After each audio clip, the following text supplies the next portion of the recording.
Selamat malam rekan-rekan yang dikasihi Tuhan.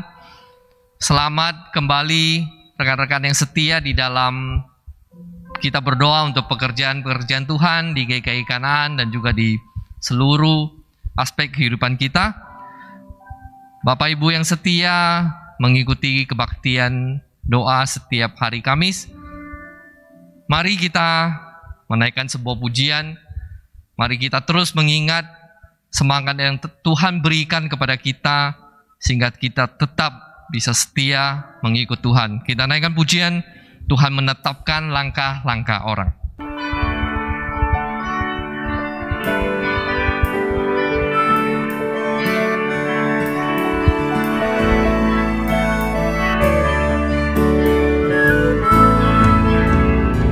Tuhan menetapkan langkah-langkah orang yang hidupnya berkenan kepadanya.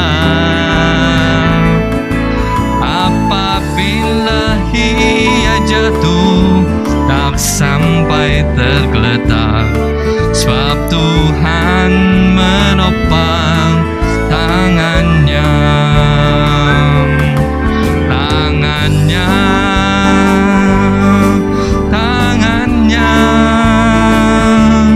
Sebab Tuhan menopang tangannya.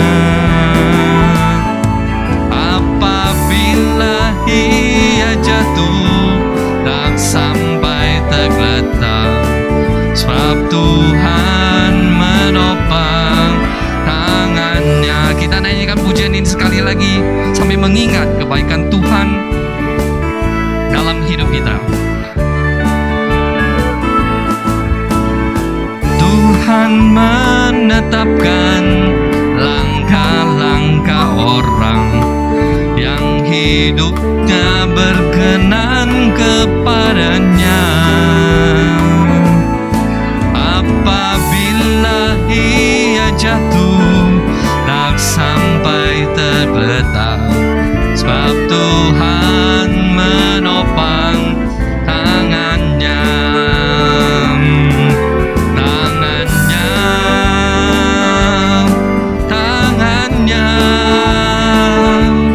Sebab Tuhan menopang tangannya. Apabila ia jatuh tak sampai tergeletak, sebab Tuhan menopang tangannya. Amin rekan-rekan, bahwa tak kala kita jatuh, Tuhan tidak akan biarkan kita tergeletak, tapi Tuhan akan mengangkat kita kembali. Asal satu hal, bahwa kita setia, kita ikut Tuhan. Mari Bapak Ibu kita berdoa, memohon penyertaan Tuhan. Tuhan, kami akan memulai ibadah kebaktian doa pada malam hari ini. Kami memohon Tuhan menyertai, Tuhan berada di tengah-tengah kami, Tuhan menikmati puji-pujian kami, sehingga segala doa yang kami naikkan kepadamu, Tuhan berkenan mendengarkan, dan kiranya semua itu bisa terjadi sesuai dengan kehendak dan waktunya Tuhan. Hanya di dalam nama Tuhan Yesus kami berdoa. Amin. Bapak Ibu, tak kala kita yang setia ikut Tuhan, kita akan mendapatkan sebuah pertanyaan Tuhan kepada murid-muridnya. Dan saya teringat ada sebuah pujian ini mengatakan begini: maukah engkau menjadi roti yang terpecah bagiku? Maukah engkau menjadi anggur yang tercurah bagiku? Maukah engkau menjadi saksi memberitakan Injilku? Mari kita yang setia, mari kita naikkan pujian ini. Kita mau mengatakan, Tuhan, saya mau menjadi roti yang tercurah bagimu. Maukah kau jadi roti yang terpecah bagiku? Maukah kau jadi anggur yang tercurah bagiku? Maukah kau jadi saksi memberitakan Injilku, melayani, mengasihi lebih sungguh? Kita mau berkata, Tuhan, aku mau jadi roti yang terpecah bagimu. Aku mau jadi anggur yang tercurah bagimu. Aku mau jadi saksi memberitakan Injilmu, melayani, mengasihi lebih sungguh. Musik tetap mengiringi pujian ini. Mari kita ambil waktu teduh sejenak. Katakan kepada Tuhan di dalam hati kita yang terdalam, Tuhan, inilah kesempatan kami kembali di dalam keseharian kami membuat komitmen di hadapan-Mu. Aku mau menjadi roti yang tercurah, yang terpecah bagi Engkau. Aku mau menjadi anggur yang tercurah bagi Engkau. Aku mau menjadi saksi beritakan Injil-Mu, Tuhan. Tolonglah kami, Tuhan. Kita naikkan pujian ini sekali lagi.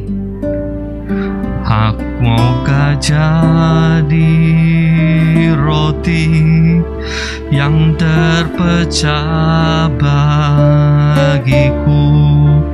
Maukah kau jadi anggur yang tercurah bagiku? Maukah kau jadi saksi memberitakan Injilku, melayani, mengasihi lebih sungguh? Kita mau menjawab, Tuhan, aku mau jadi roti yang terpecah bagimu. Aku mau jadi anggur yang tercurah bagimu. Aku mau jadi saksi memberitakan Injilmu, melayani, mengasihi lebih sungguh.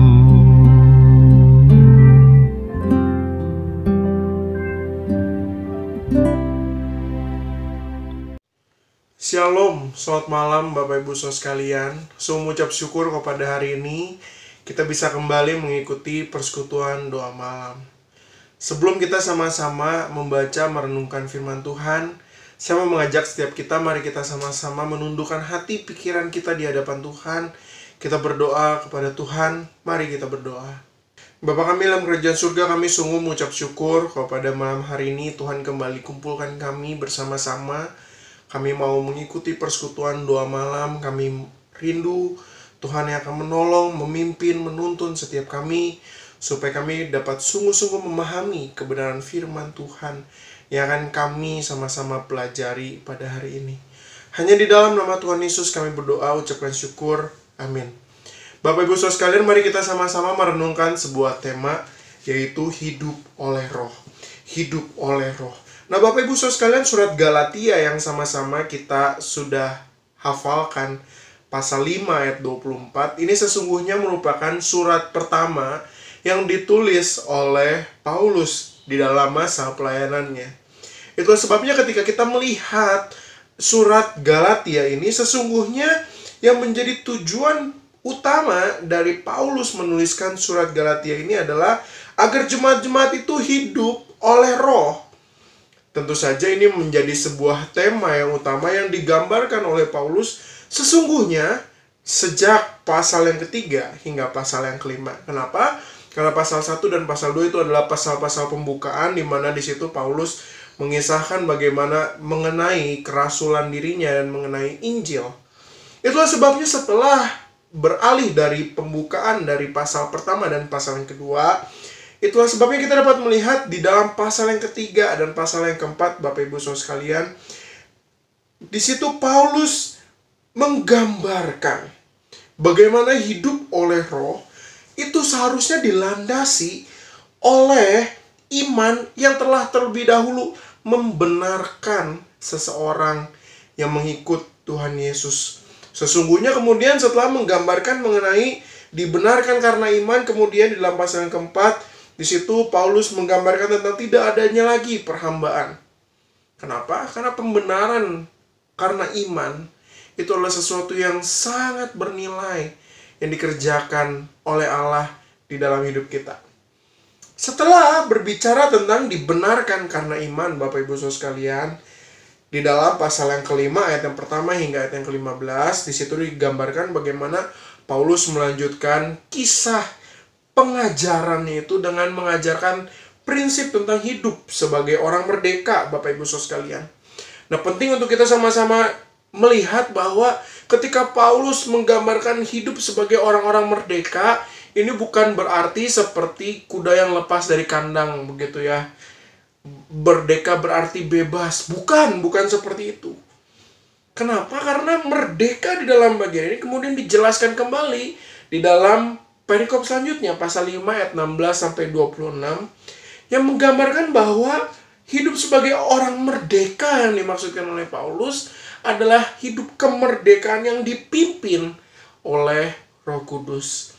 Itulah sebabnya ketika kita melihat ayat yang ke-24, di situ berkata demikian, barang siapa menjadi milik Kristus Yesus, ia telah menyalibkan daging dengan segala hawa nafsu dan keinginannya. Barang siapa menjadi milik Kristus Yesus, ia telah menyalibkan daging dengan segala hawa nafsu dan keinginannya. Nah, Bapak Ibu Saudara sekalian, ketika kita memperhatikan bagian A di dalam ayat ini, di situ dikatakan barang siapa menjadi milik Yesus Kristus, sesungguhnya ini adalah satu frasa yang merangkum apa yang dijelaskan oleh Paulus di dalam pasal 3 sampai pasal 5 ayat yang pertama hingga ayat yang ke-15. Di dalam kalimat barang siapa menjadi milik Yesus Kristus, itu menggambarkan di dalamnya ada proses telah dibenarkan karena iman dan bukan lagi hidup di dalam perhambaan, dan kemudian mereka memiliki kehidupan yang merdeka di dalam Roh Kudus. Nah, sekarang pertanyaannya adalah untuk apa status barang siapa menjadi milik Yesus Kristus ini? Untuk apa kita menjadi milik Yesus Kristus? Tentu saja penjelasannya ada di dalam bagian B, Bapak Ibu Saudara sekalian. Di situ dikatakan ia telah menyalibkan daging dengan segala hawa nafsu dan keinginannya. Nah, mari kita sama-sama tekankan pada kata menyalibkan yang digambarkan oleh Paulus di dalam bagian ini. Ini adalah satu penggambaran yang digambarkan dalam bentuk aktif, yang secara tidak langsung Paulus ingin mengatakan bahwa seharusnya orang Kristen dengan sadar melakukan tindakan menyalibkan daging ini. Bukan berdasarkan paksaan, bukan berdasarkan atas tekanan-tekanan yang orang Kristen itu miliki. Tetapi bukan hanya berbicara tentang kesadaran penuh, Bapak Ibu Saudara sekalian. Ketika kita melihat kata menyalibkan di dalam bagian ini juga ingin berbicara bahwa seharusnya orang-orang Kristen juga berusaha untuk tidak berkaitan kembali dengan daging, dengan segala hawa nafsu dan keinginannya. Atau dengan kata lain, sesungguhnya Paulus ingin mengajak setiap orang Kristen untuk mari kita tinggalkan dosa dan jangan kita berusaha membangkitkan itu di dalam hidup kita. Nah, seharusnya Bapak Ibu Saudara sekalian, ketika kita memahami frasa tentang menyalibkan daging, hawa nafsu dengan segala keinginannya ini, itu membuat kita dapat menyadari di dalam hal-hal konkret apa saja, bahwa sesungguhnya orang-orang yang telah menyalibkan daging, hawa nafsu dan segala keinginannya, ini adalah orang-orang yang sungguh-sungguh telah berjuang dengan setiap dosa-dosa yang telah disengaja. Secara tidak langsung, bagaimana sesungguhnya Paulus memberikan sebuah standar bagi setiap kita orang Kristen, bahwa seharusnya kita bukan lagi berurusan dengan dosa-dosa yang sengaja, bukan lagi antara memilih yang benar dan yang salah, tidak. Tetapi Paulus ingin mengajak setiap kita, mari kita naik ke dalam level yang lebih tinggi. Mari kita berurusan dengan dosa-dosa yang mungkin terselubung di dalam hati kita. Kita sama-sama melihat apakah mungkin ada dosa-dosa yang tidak disengaja yang kita miliki, yang kita lakukan. Dan sesungguhnya Tuhan ingin kita menyalibkan itu semua. Kenapa Bapak Ibu Saudara sekalian? Karena sesungguhnya ketika kita sudah menyalibkan daging dengan hawa nafsu dan segala keinginannya, di titik itulah kita sedang hidup oleh roh dan menghasilkan buah roh. Saya ulangi sekali lagi. Ketika kita sudah menyalibkan daging, di titik itulah kita sedang hidup oleh roh dan menghasilkan buah roh. Mari kita sama-sama hidup sebagai barang siapa menjadi milik Yesus Kristus dengan sepenuh-penuhnya. Yaitu dengan cara apa? Dengan kita menyalibkan daging, dengan segala hawa nafsu dan keinginannya. Dan di titik itulah kita bisa menjadi orang-orang yang hidup oleh roh dan menghasilkan buah roh. Tuhan Yesus memberkati setiap kita. Amin. Mari kita sama-sama berdoa. Bapa kami di dalam kerajaan surga, kami sungguh mengucap syukur karena Tuhan kembali ingatkan kami bahwa betapa pentingnya bagi setiap kami yang telah menjadi umat Tuhan, untuk kami untuk menyalibkan daging, hawa nafsu, dan segala keinginannya. Tuhan tolong kami supaya ketika kami melakukan itu, hidup kami bisa sungguh-sungguh hanya didedikasikan untuk Tuhan dan hanya dapat menghasilkan buah-buah roh saja di dalam hidup kami. Pimpin, berkati, dan tolong setiap kami ya Tuhan. Hanya di dalam nama Tuhan Yesus kami berdoa, ucapkan syukur. Amin. Tuhan Yesus memberkati kita semua. Amin. Bapak Ibu, mari kita kembali berlutut di hadapan Tuhan. Kita mau berdoa untuk beberapa hal. Pertama-tama kita berdoa untuk pemerintah yang menjadi tempat kita bernaung, mereka yang memerintah kita, mereka yang membuat kehidupan kita menjadi teratur. Kita berdoa untuk segenap jajaran di pemerintahan, baik di pusat maupun di daerah, bisa bersinergi dengan baik, sehingga masalah-masalah yang ada bisa ditangani dengan cepat, khususnya pandemi COVID-19 ini. Bapak Ibu, mari kita berdoa. Tuhan, kami bersyukur untuk pemerintahan yang bisa kami nikmati di dalam negara Indonesia ini, Tuhan. Biarpun di dalam praktek kehidupan sehari-hari kami menemukan banyak hal yang tidak bisa membuat kami merasa terjadi ketidakadilan, tapi kami tahu ini adalah sebuah proses di dalam kehidupan kami. Kami semua ini manusia berdosa, yang membutuhkan Tuhan untuk terus mempengaruhi kehidupan kami, Tuhan. Tuhan, kami mau berdoa untuk para pemimpin kami, Tuhan, dari presiden, para menteri dengan segenap jajarannya, dan juga para kepala daerah, para gubernur, dan jajaran mereka, Tuhan. Kiranya Tuhan, mereka di dalam melakukan tugas mereka, memimpin negara ini, memimpin kami masyarakat ini, bisa saling bersinergi dengan baik, Tuhan.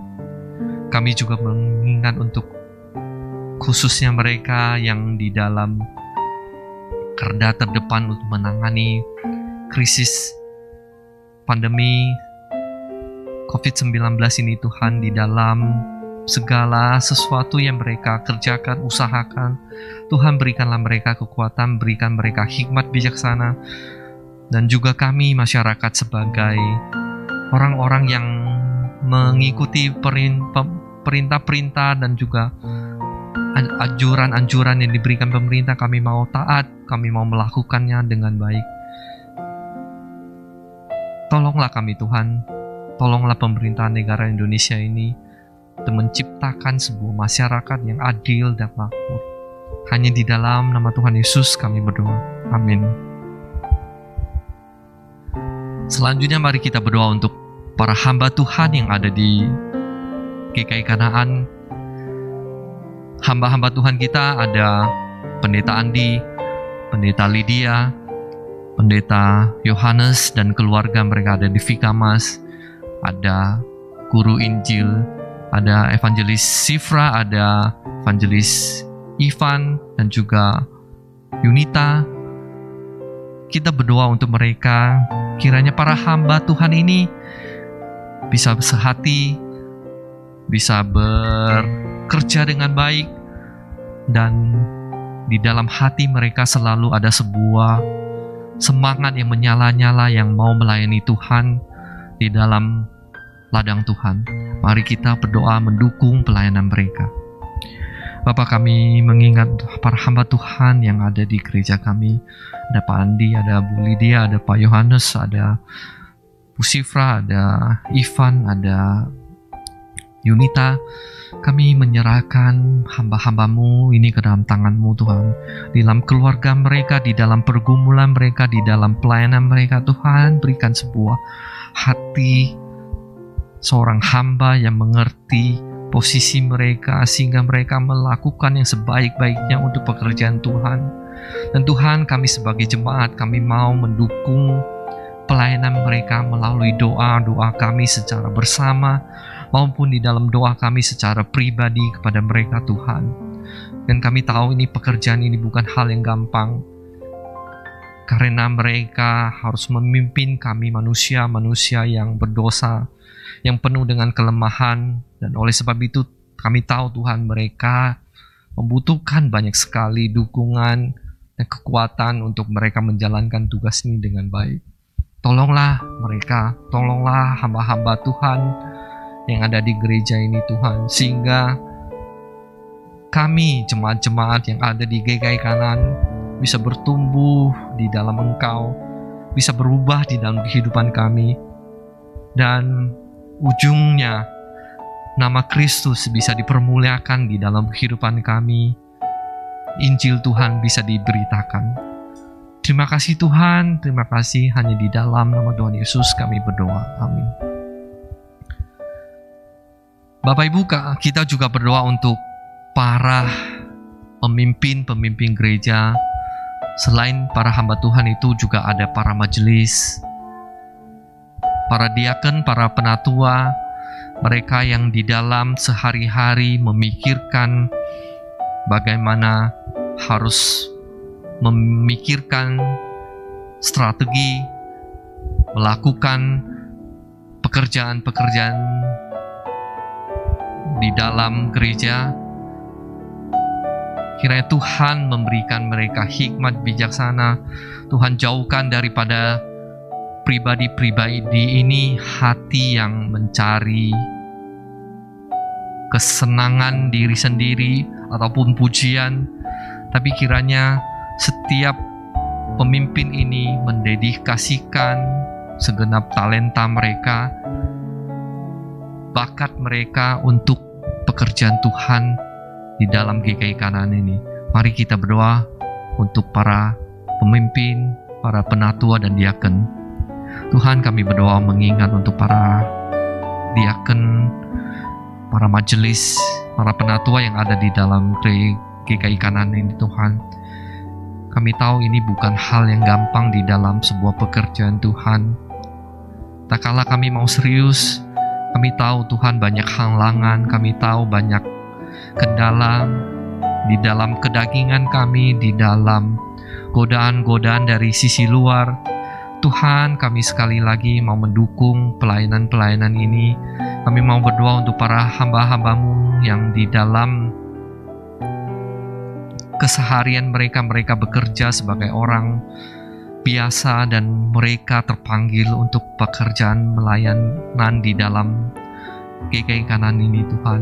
Tolonglah mereka, berikanlah hikmat bijaksana, berikan mereka hati yang taat, berikan mereka hati yang mau terus belajar akan firman Tuhan dan mau serius mencurahkan talenta bakat yang Tuhan berikan dalam kehidupan mereka, Tuhan. Dan kiranya Tuhan di dalam pekerjaan, di dalam pelayanan yang dilakukan oleh para pemimpin-pemimpin ini, Tuhan, terjadi sebuah sinergi yang baik dengan para hamba-Mu yang ada di dalam gereja yang dipanggil secara full time, sehingga jemaat-jemaat dihidupkan mempunyai hubungan yang baik dengan Tuhan secara pribadi, dan GKI Kanaan bisa memuliakan Tuhan melalui kehidupan kami, setiap pribadi di dalam keluarga kami. Terima kasih Tuhan, tolonglah kami Tuhan. Hanya di dalam nama Tuhan Yesus kami berdoa. Amin. Bapak Ibu, di gereja kita juga ada program untuk pelatihan keluarga, yaitu kompak, dan juga ada untuk para guru sekolah minggu, para majelis, ada program untuk Share It Evangelist Explosion. Bagian ini kami mau belajar untuk supaya membagikan firman Tuhan, membagikan kesaksian kami mengikut Kristus di dalam kehidupan kami. Mari kita berdoa mendukung dua program ini, kiranya ini menjadi bermanfaat bagi jemaat sekalian, khususnya kompak di dalam kehidupan keluarga jemaat, dan juga untuk Share It Evangelist Explosion menjadi sebuah bagian yang menjadi dasar dari kehidupan para pemimpin di gereja ini. Mari kita berdoa. Tuhan, kami mengingat untuk program yang diadakan gereja ini, yaitu kompak untuk membantu keluarga kami mendidik anak, bagaimana kami sebagai orang tua mempunyai sifat menjaga sikap kami, membentuk karakter-karakter yang Tuhan mau kami tunjukkan di dalam kehidupan kami, Tuhan. Bagaimana kami sebagai ayah menunjukkan tanggung jawab kami sebagai orang tua yang baik, bagaimana seorang ibu menunjukkan kasih sayang Tuhan kepada anak-anak, sehingga Tuhan di dalam kehidupan keluarga kami, anak-anak melihat orang tua adalah seakan-akan mereka melihat Tuhan memelihara kehidupan mereka. Dan kami merindukan Tuhan, kiranya kehidupan ini di dalam setiap keluarga GKI Kanaan ini terjadi sebuah kebangunan yang baik. Dan kami tahu Tuhan, 5, 10, 20 tahun yang akan datang, anak-anak yang terbentuk ini adalah anak-anak yang takut akan Tuhan, anak-anak yang mau melanjutkan pelayanan-pelayanan yang setelah kami di masa sekarang ini bangun. Tuhan, tolonglah kami. Dan kami juga mengingat untuk program Share It Evangelist Explosion, Tuhan, yang dilakukan oleh para hamba Tuhan dan para pemimpin gereja dan juga guru-guru sekolah minggu. Tuhan, kami mau belajar untuk bagaimana kami men-sharingkan Kristus yang telah hidup di dalam kehidupan kami, dan kami bagikan kepada orang-orang luar Tuhan. Kami tahu ini sebuah hal yang kadang tidak nyaman, tapi kami mau belajar Tuhan untuk melakukan yang terbaik, karena Tuhan sendiri memerintahkan kami untuk mengabarkan Injil. Dan kami sudah melalui pujian tadi, kami mau mengatakan kami mau Tuhan menjadi saksi-Mu, dan kami mau membagikan Injil. Terima kasih Tuhan untuk kebaikan Tuhan. Kami memohon penyertaan bagi setiap diri kami. Program-program ini bisa berjalan dengan baik, dan kami bisa mendapatkan manfaatnya. Terima kasih Tuhan, hanya di dalam nama Tuhan Yesus kami berdoa. Amin. Bapak Ibu, untuk yang terakhir kita mengingat sekolah-sekolah teologi, sekolah Kristen. Kita berdoa, kita mendukung di dalam para pemimpin yang membuat keputusan. Kiranya semua ini mereka bisa lakukan dengan sebuah hati yang takut akan Tuhan, dan dengan sebuah kerinduan bahwa murid-murid yang dihasilkan adalah murid-murid yang takut akan Tuhan, mencetak hamba-hamba Tuhan yang baik. Mari kita berdoa untuk dua pokok ini. Tuhan, kami mengingat untuk sekolah-sekolah teologi yang benar-benar menghidupkan firman Tuhan, yang sesuai dengan ajaran yang dari Alkitab, dan juga sekolah-sekolah yang ingin menjadikan para murid-murid mereka orang Kristen yang baik.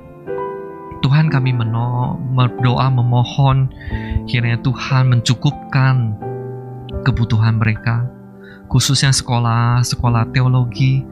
Kami tahu ini adalah sumber penghasilan mereka adalah dari para donatur.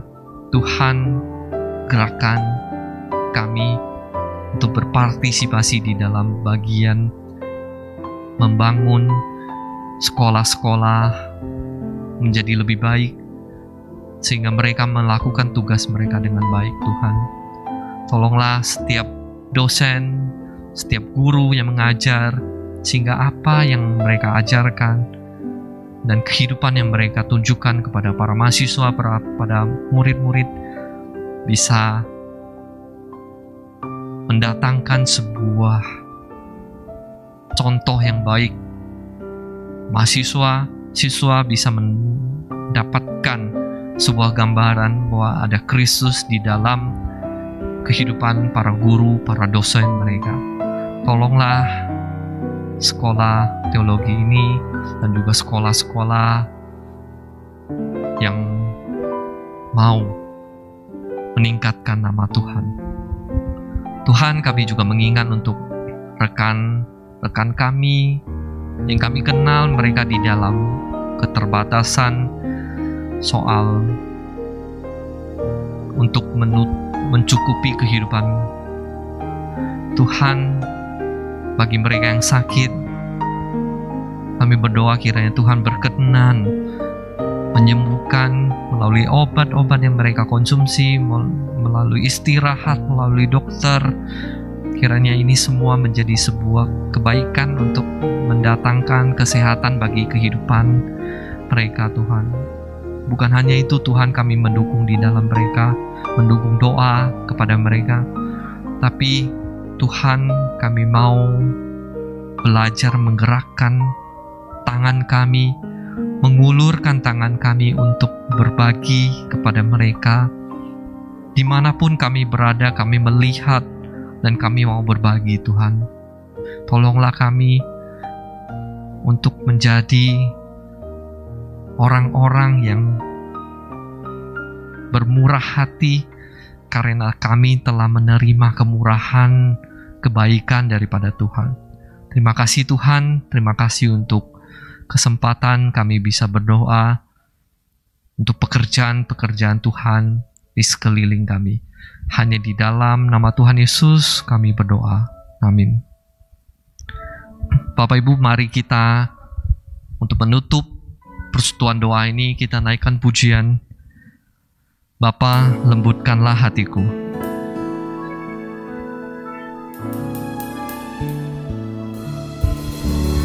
Bapa, lembutkanlah hatiku untuk dapat lebih mengasihimu. Bapa, bentuklah diriku untuk dapat menjadi saksimu dan mengerti rencanamu di dalam hidupku. Jadikan aku semakin indah di hadapanmu. Terima kasih Yesusku, terima kasih Yesusku. Puji syukur hanya bagi Tuhanku. Terima kasih Yesusku, terima kasih Yesusku. Puji syukur hanya bagi Tuhanku.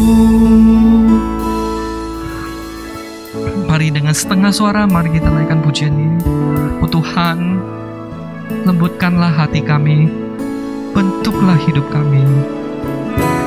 Bapa, lembutkanlah hatiku untuk dapat lebih mengasihimu.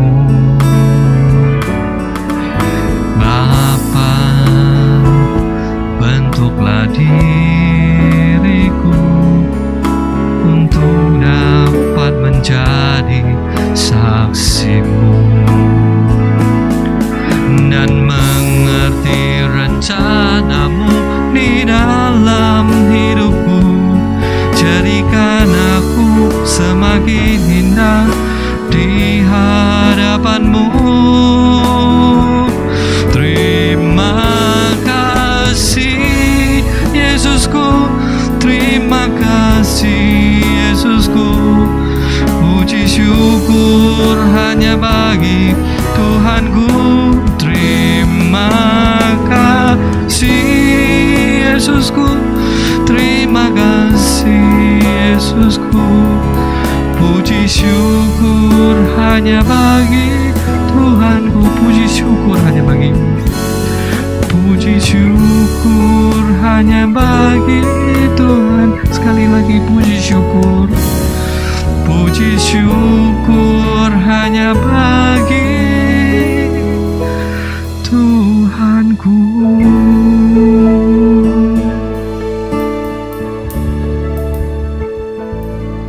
Terima kasih untuk kesediaan Bapak Ibu berdoa untuk pekerjaan-pekerjaan Tuhan. Mari kita tetap setia ikut Tuhan. Sampai ketemu minggu depan. Shalom.